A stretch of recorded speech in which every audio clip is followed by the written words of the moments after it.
रे मन सबसो नीरस है सरस राम हो सोही অর্থাৎ মন এমনিতে নিরস কিন্তু রাম নাম নিলে রামচন্দ্রের কথা চিন্তা করলে সেই মনের মধ্যে সমস্ত আনন্দ এসে পৌঁছয়। আজকে আমরা যেদিকে নজর রাখছি তা হলো অযোধ্যায় আজকেই পৌঁছবেন প্রধানমন্ত্রী নরেন্দ্র মোদী।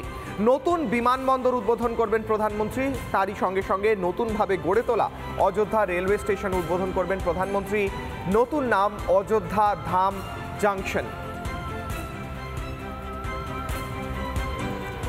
আজকে প্রধানমন্ত্রী সারাদিনের যে কার্যক্রম রয়েছে, যে সময় তিনি যেখানে পৌঁছবেন সেই সময়গুলো দর্শকদের সঙ্গে আমরা ভাগ করে নেব। প্রথমেই প্রধানমন্ত্রী 9টা 35-এ দিল্লি বিমানবন্দর থেকে উড়বেন অযোধ্যার উদ্দেশ্যে।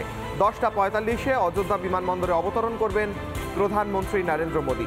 তারপর অযোধ্যা রেল স্টেশনে পৌঁছবেন প্রধানমন্ত্রী।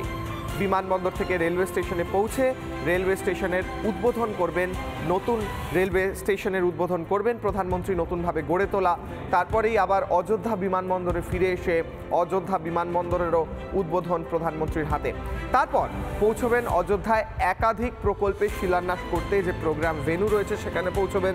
তারপর ফেরত আসবেন অযোধ্যা বিমানবন্দরে এবং সেখান থেকে রওনা দেবেন দিল্লির উদ্দেশ্যে।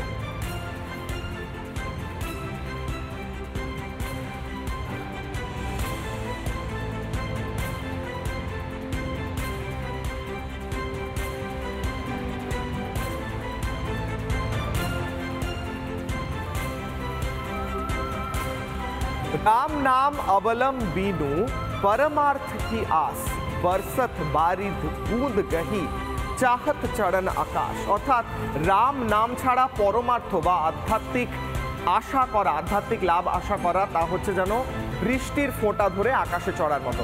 সেই রামচন্দ্র যেখানে আসবেন, অযোধ্যা এসে পৌঁছবেন, সেই রামচন্দ্র আসার আজকে শেষ প্রস্তুতি হিসেবে প্রধানমন্ত্রী এসে পৌঁছচ্ছেন এবং বিমানবন্দরে রেলওয়ে স্টেশনের উদ্বোধন করবেন।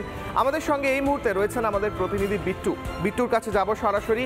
বিট্টুর কাছে জিজ্ঞাসা করব আমরা যে এই মুহূর্তে প্রধানমন্ত্রী আসার আগে শেষ মুহূর্তের কি প্রস্তুতি চলছে। একদিকে নৃত্য গীত চলছে, সাংস্কৃতিক অনুষ্ঠান চলছে, আরেকদিকে চলছে বিভিন্ন রকম আর্ট কালচার ইত্যাদি।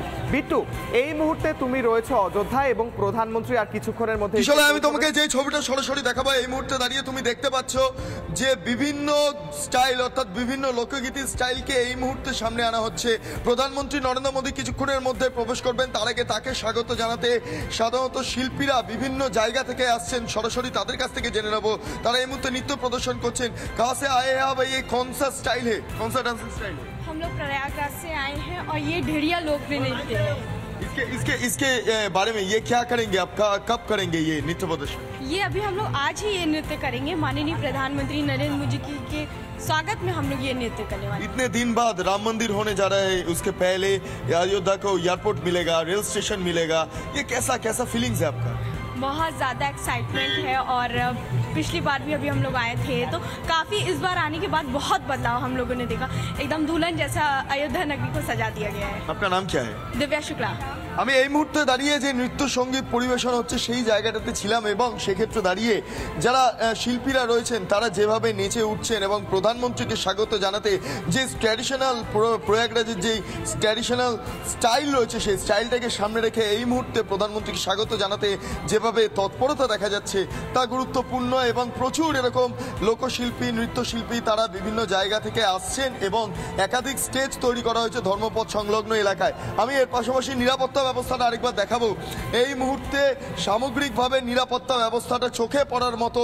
যেহেতু প্রধানমন্ত্রী নরেন্দ্র মোদী আসছেন সেক্ষেত্রে বিভিন্ন জায়গা থেকে পুলিশ বাহিনী মোতায়েন করা হয়েছে। আমি যেখানে দাঁড়িয়ে রয়েছি সেটা ধর্মপথ চত্বর এবং এখান থেকে প্রধানমন্ত্রীর কনভয় পাস হবে। কিছুক্ষণ বাদে সরকারি আধিকারিকরা প্রবেশ করতে শুরু করবেন এবং তার আগেই নিরাপত্তা ব্যবস্থা ঢেলে সাজাতে তৎপর। আমি দেখতে পাচ্ছি যে পুলিশ কর্মী মোতায়েন করা হয়েছে। একের পর এক যারা মিনিস্টাররা রয়েছেন তারা প্রবেশ করছেন। পাইলট কার কনভয় এই মুহূর্তে প্রবেশ করছে যথাস্থানে।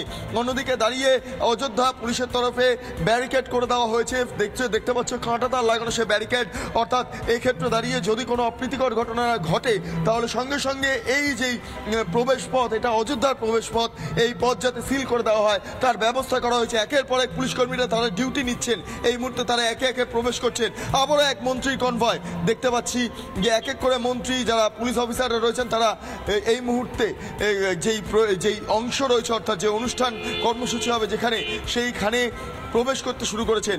এই ধর্মপথ থেকে মূলত শুরু হবে প্রধানমন্ত্রীর কনভয় এবং সেই কনভয় যাবে লতা মঙ্গেশকর চক পর্যন্ত এবং সেই লতা মঙ্গেশকর চক থেকে ধর্মপথ হয়ে ধীরে ধীরে রামপথ হয়ে সেই একটা রোড শো হবে। যে রোড শোতে প্রধানমন্ত্রীর উদ্দেশ্যে প্রায় 5,000 জায়গা থেকে পুষ্প বৃষ্টি করা হবে, মাইকের মাধ্যমে বেদ বাক্য পাঠ করা হবে। অর্থাৎ আজকের দিনটা অত্যন্ত গুরুত্বপূর্ণ। তার পাশাপাশি বড় বড় দুটি প্রজেক্ট আজকে উদ্বোধন করবেন প্রধানমন্ত্রী নরেন্দ্র মোদী, এক বিমানবন্দর, 2 রেল স্টেশন এবং তার পাশাপাশি বিভিন্ন রেলের সূচনা করবেন। অর্থাৎ আজকের দিনটা অযোধ্যাবাসীর কাছে অকাল দীপাবলি। কালকে যখন আমরা দশরথ ভবনে গিয়েছিলাম কিশোলায়, তোমার মনে থাকবে সেই সময় দাঁড়িয়ে সেখানকার সাধুরা বলছিলেন যে রাম যখন অযোধ্যাতে এসেছিলেন বনবাস থেকে সেই সময় দীপ উৎসব পালন করা হয়েছিল। ঠিক একইভাবে আজ থেকে দীপাবলির উৎসব অযোধ্যা জুড়ে। অকাল দীপাবলি চলছে। বিট্টু, তুমি আমাদের সঙ্গে থাকো।